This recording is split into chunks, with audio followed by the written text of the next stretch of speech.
Hello बच्चों, आज के सेशन में हम शुरू करने जा रहे हैं विज्ञान के क्वेश्चन जो कक्षा 8 से संबंधित हैं और जो NAS एग्ज़ाम को ध्यान में रखते हुए आपके लिए लेके आए हैं। इनमें हम 200 क्वेश्चन सोल्व करेंगे।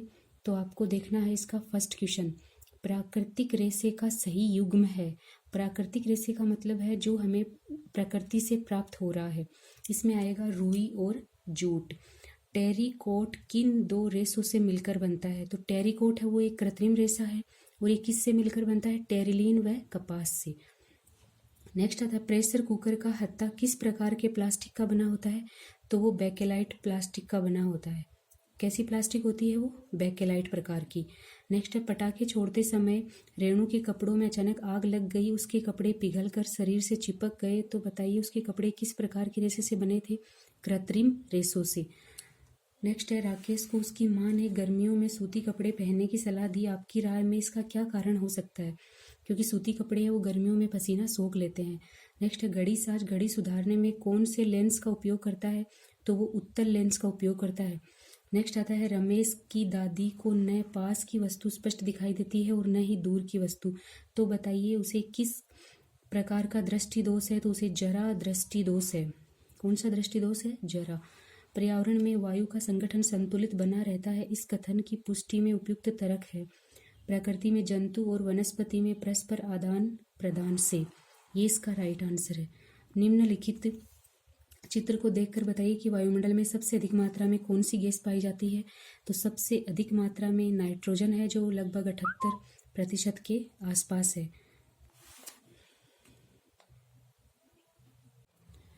नेक्स्ट क्वेश्चन है यह चित्र किस प्राकृतिक परिघटना को दर्शाता है? तो ये किसको दर्शा रहा है? कीप के आकार के बादल का टोर्नेडो। ये किसको दर्शा रहा है? टोर्नेडो को।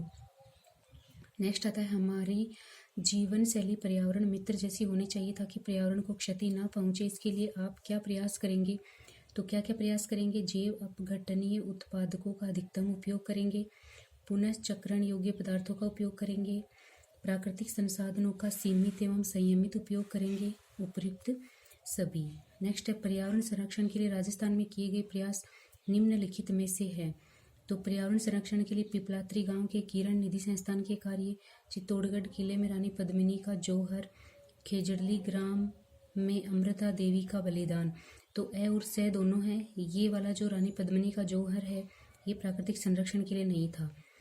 अगला आता है जंतु कोशिका में कौन सा कोशिकांक नहीं पाया जाता? तो जंतु कोशिका जो है उसमें हरित लवक नहीं होता, ये केवल पादप कोशिका में होता है। अगला राजस्थान के प्रसिद्ध व्यंजन दाल बाटी में निम्नलिखित में से कौन कौन से भोजन अवयव की आवश्यकता होती है? तो या कौन से भोजन अवयव उसमें उपस्थित होते हैं? तो प्रोटीन और कार्बोहाइड्रेट। भोजन में उच्च रस से रफेज प्राप्त करने के लिए किसका सेवन करना चाहिए? छिलके वाली दाल, आटे की चोकर, छिलके सहित फल, उपयुक्त सभी। प्रार्थना सभा की कविता को अचानक चक्कर आ गए, आप उसे क्या देंगे?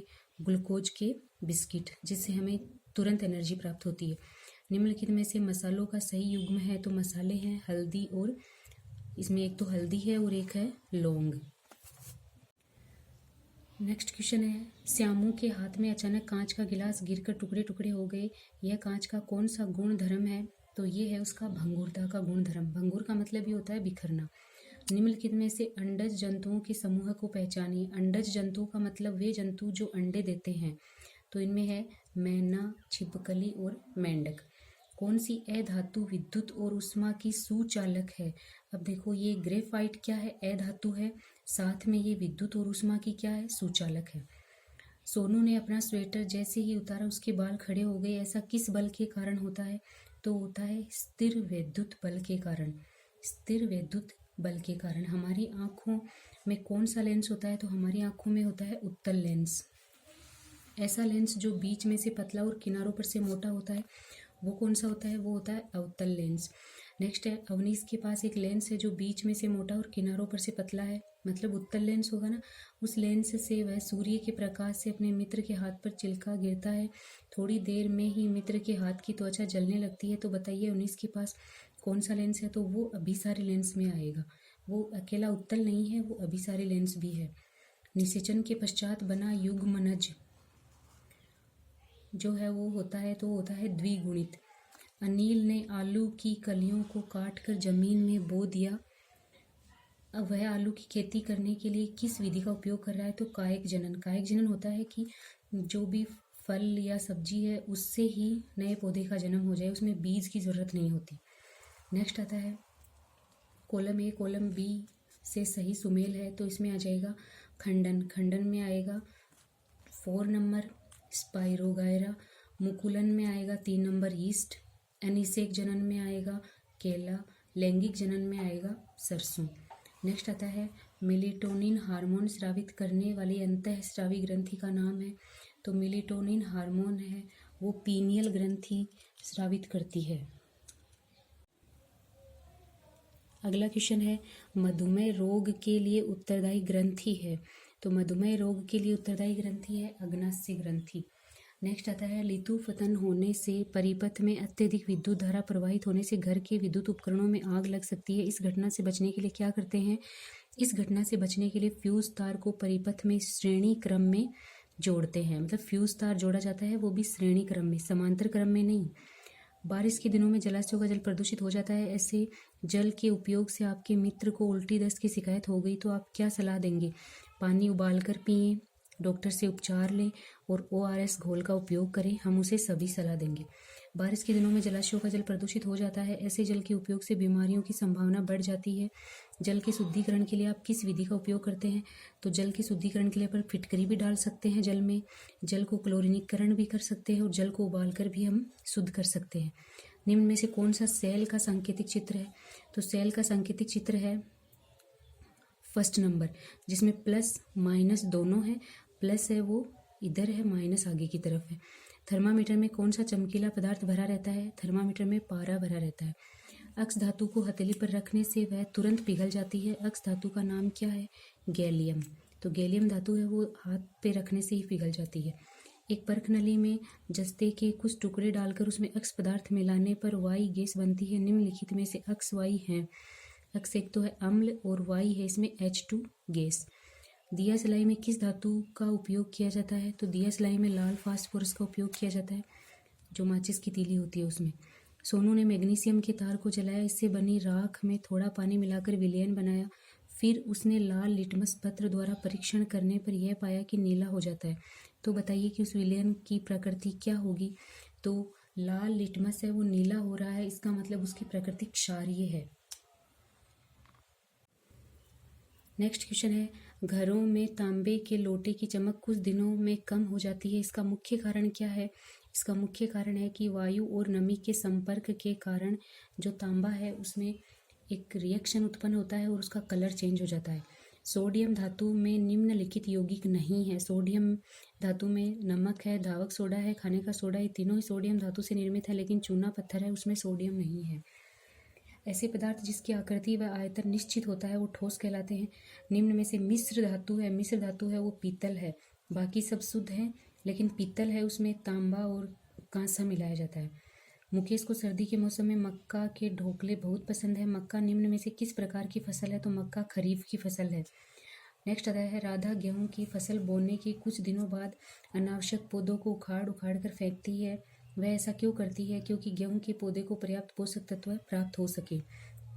निम्न में से रबी की फसल का सही युग्म है तो मटर और सरसों है, ये दोनों ही रबी की फसल में आते हैं। पालक की सब्जी में पौधे के किस भाग का उपयोग किया जाता है? पत्ती का। नेक्स्ट निम्न में से कौन सा स्वपोषी पादप है? स्वपोषी पादप आएगा वो है बरगद। ये बाकी सब स्वपोषी नहीं है, परपोषी हैं, ये दूसरे पेड़ों के ऊपर उगते हैं। प्रकाश संश्लेषण क्रिया के लिए आवश्यक तत्व है तो प्रकाश संश्लेषण क्रिया जो है उसके लिए आवश्यक तत्व कौन कौन सा होता है? क्लोरोफिल होता है जो पत्तियों में पाया जाता है, प्रकाश, CO2, ये उपरोक्त सभी आवश्यक हैं। गोबर पर लगने वाले छत्रक किस प्रकार के पादप हैं? तो वो मृत जीवी पादप हैं।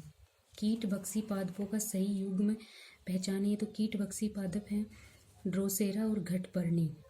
सहतूत किस प्रकार का फल है? ये संग्रहित फल है। कैसा फल है? संग्रहित फल। नेक्स्ट है टेमी फ्लू नामक दवाई किस रोग के उपचार में काम आती है? तो ये स्वाइन फ्लू के उपचार में काम आती है। टेमी फ्लू स्वाइन फ्लू के उपचार में।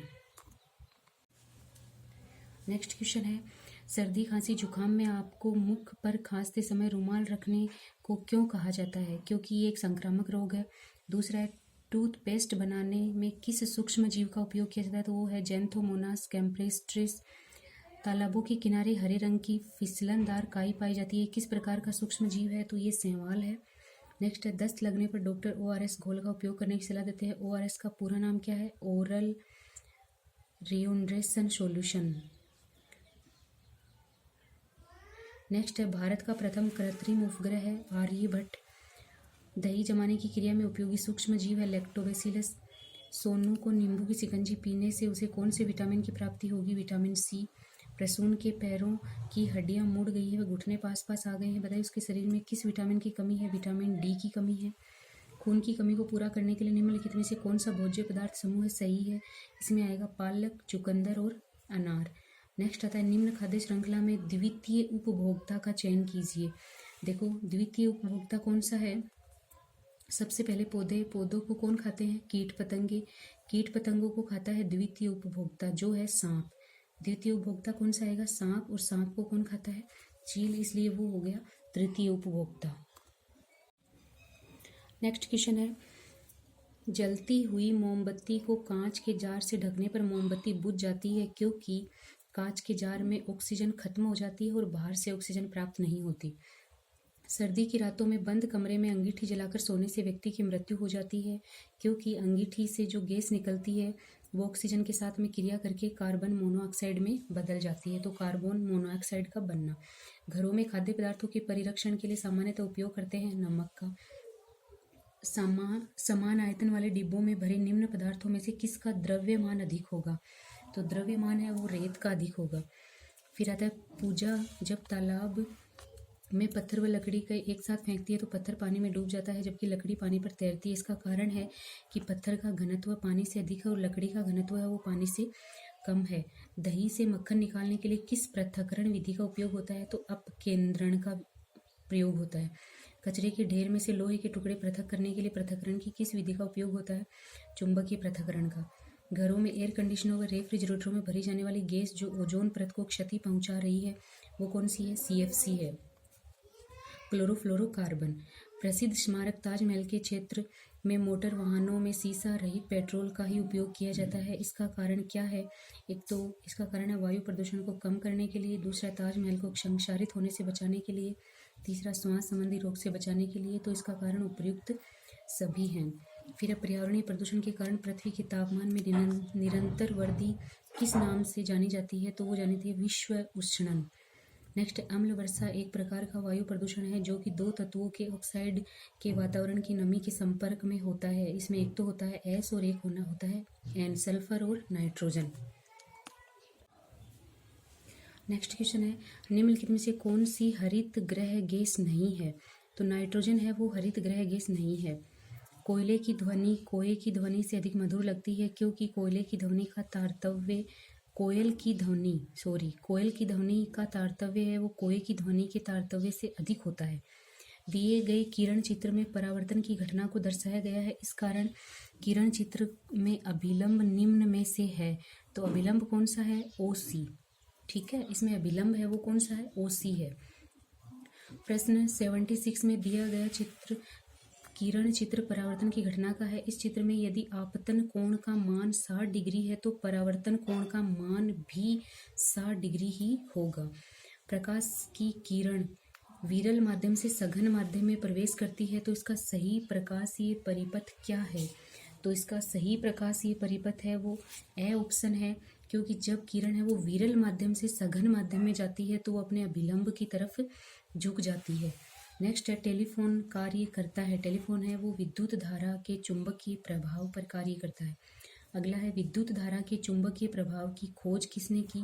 तो इसकी खोज की ओरस्टेड ने। किसने की? ओरस्टेड ने। नेक्स्ट क्वेश्चन है, विद्युत धारा के ऊष्मीय प्रभाव का उदाहरण है विद्युत हीटर भी विद्युत धारा का ऊष्मीय प्रभाव है और विद्युत प्रेस भी उसका ऊष्मीय प्रभाव है। ब दोनों। निम्न में से किस प्रबलता की ध्वनि कर्णप्रिय है? तो वो होती है 50 डेसिबल तक। ध्वनि की प्रबलता निर्भर करती है उसके आयाम पर। कानों के कान में एक मच्छर 10 सेकंड से 20 बार कंपन करता है तो उसकी आवृत्ति बताइए। 2 कंपन प्रति सेकंड। ढोलक के पर्दे की तुलना कान से किस भाग से की जाती है? तो वो कर्णपट से। निम्नांकित में से किसकी वृद्धि करने से ध्वनि का तारतम्य बढ़ता है? तो वो आवृत्ति की वृद्धि करने से उसका तारतम्य बढ़ जाता है। निम्नलिखित में से किस विलयन में विद्युत धारा का प्रवाह नहीं होता? तो आसूत जल में विद्युत धारा प्रवाहित नहीं होती है। आसूत जल होता है शुद्ध जल। प्रार्थना की घंटी की आवाज़ सुनकर सभी विद्यार्थी प्रार्थना स्थल पर एकत्रित हो जाते हैं। घंटी की ध्वनि सभी विद्यार्थियों तक किस माध्यम से पहुंचती है? तो वो वायु के माध्यम से पहुंचती है। घरों में उपयोग में आने वाले स्टील के बर्तनों पर सामान्यतः जंग नहीं लगता। इसका मुख्य कारण क्या है? क्योंकि ये मिश्र धातु के बने होते हैं। नेक्स्ट, जब लोहे की कील को कॉपर सल्फेट के विलयन में डुबाया जाता है तो विलयन का रंग बदल जाता है। नीले रंग से वो हरे रंग का हो जाता है। अगला है पक्षियों में पाए जाने वाले अनुकूलन हैं। शरीर हल्का व नौकाकार होता है, हड्डियां खोखली होती हैं, त्वचा के नीचे वसा की मोटी परत होती है। ये सभी उनके अनुकूलन हैं। पसीने के रूप में कौन से पदार्थ का उत्सर्जन होता है? तो वो होता है जल और लवण का। हाथ की अस्थियों का सही क्रम है। हाथ की अस्थियों का सही क्रम है humerus, radius, ulna, carpals, metacarpals. Humerus है वो ऊपर से चलता है, कंधे की तरफ है, फिर रेडियो अल्ना है, और फिर कॉर्पल्स, और फिर मेटाकॉर्पल्स। ये हमारे हथेलियों, कॉर्पल्स और मेटाकॉर्पल्स है वो हमारी हथेलियों में पाई